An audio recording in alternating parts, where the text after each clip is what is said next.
एक पुराना शहर था। शहर के कोने में एक छोटी सी कब्रगाह थी, सूनी, शांत और अक्सर भुला दी जाती। कब्रगाह के किनारे एक टूटी सी बेंच थी। हर शाम एक 17-18 साल का लड़का वहां आकर बैठता था, चुपचाप घंटों तक, बिना कुछ बोले। लोग उसे पागल कहते थे, कुछ कहते किसी अपने को खोया होगा, तो कुछ इश्क में धोखा खाया है शायद। पर किसी ने यह जानने की कोशिश नहीं की कि वो हर रोज उस जगह क्यों आता है।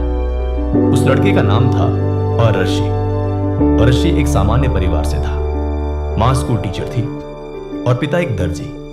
ज्यादा पैसे नहीं थे, लेकिन प्यार बहुत था। आरशी का सपना था आर्किटेक्ट बनना।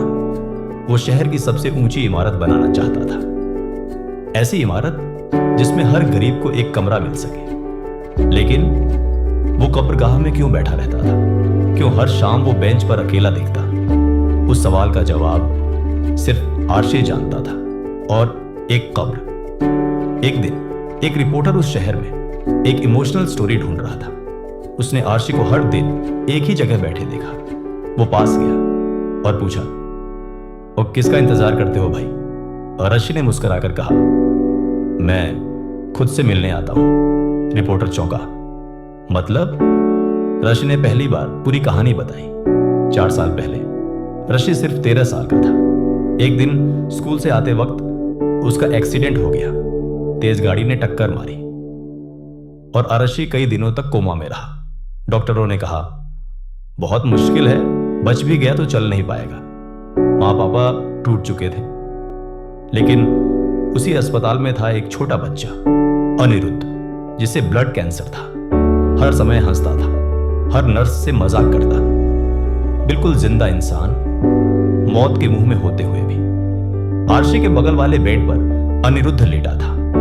वो हर रोज आरशी के पास आकर एक ही बात कहता, भाई तू हार मत मानना, मैं भी नहीं मानूंगा। रशी जब धीरे धीरे ठीक होने लगा, तब उसने सबसे पहले अनिरुद्ध से ही बात की। दोनों की गहरी दोस्ती हो गई। एक ने जिंदगी का सपना देखा, दूसरे ने मौत को दोस्त बना लिया। एक दिन अनिरुद्ध ने कहा, ऋषि भाई, अगर मैं चला गया तो तुम मेरी याद में एक इमारत बनाना जिसमें हर गरीब बच्चा हंस सके, पढ़ सके। ऋषि ने वादा किया। फिर एक दिन अनिरुद्ध चला गया, बस एक चिट्ठी छोड़कर। मुझे नहीं पता मैं कहां जा रहा हूं, लेकिन तुम जिंदा हो, इसका मतलब है तुम्हारे पास वो करने का मौका है जो मैं नहीं कर सका। मेरी मौत से डरना मत, मैं अब तेरे सपनों में जी रहा हूं।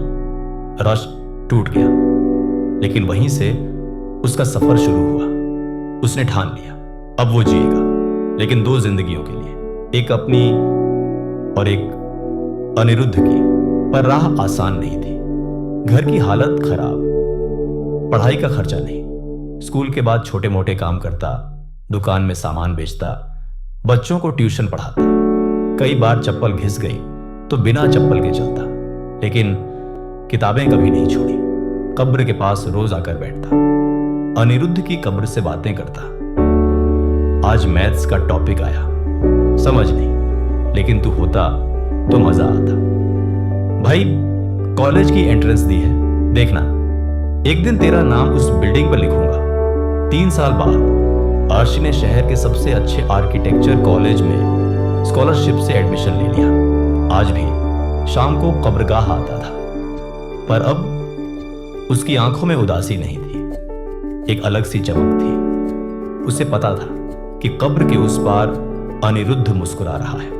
एक दिन उसी रिपोर्टर ने उसकी ये कहानी छाप दी। पूरे शहर में एक ही नाम था, the boy who talks to a grave. लोग पहले हंसते थे, अब सम्मान से देखते थे। 5 साल बाद शहर में एक नई इमारत बनी, नाम था अनिरुद्ध स्मृति गृह। इसमें वो सब बच्चे रहते थे जिनके पास घर नहीं था, बिल्कुल वैसे ही जैसे अनिरुद्ध चाहता था।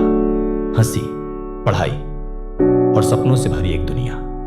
रिबन काटते वक्त आरशी ने कहा, मैंने आज अपना सपना नहीं, एक दोस्त का वादा पूरा किया है। ये इमारत सिर्फ ईंट पत्थर नहीं, ये एक दोस्त की आखिरी चिट्ठी है।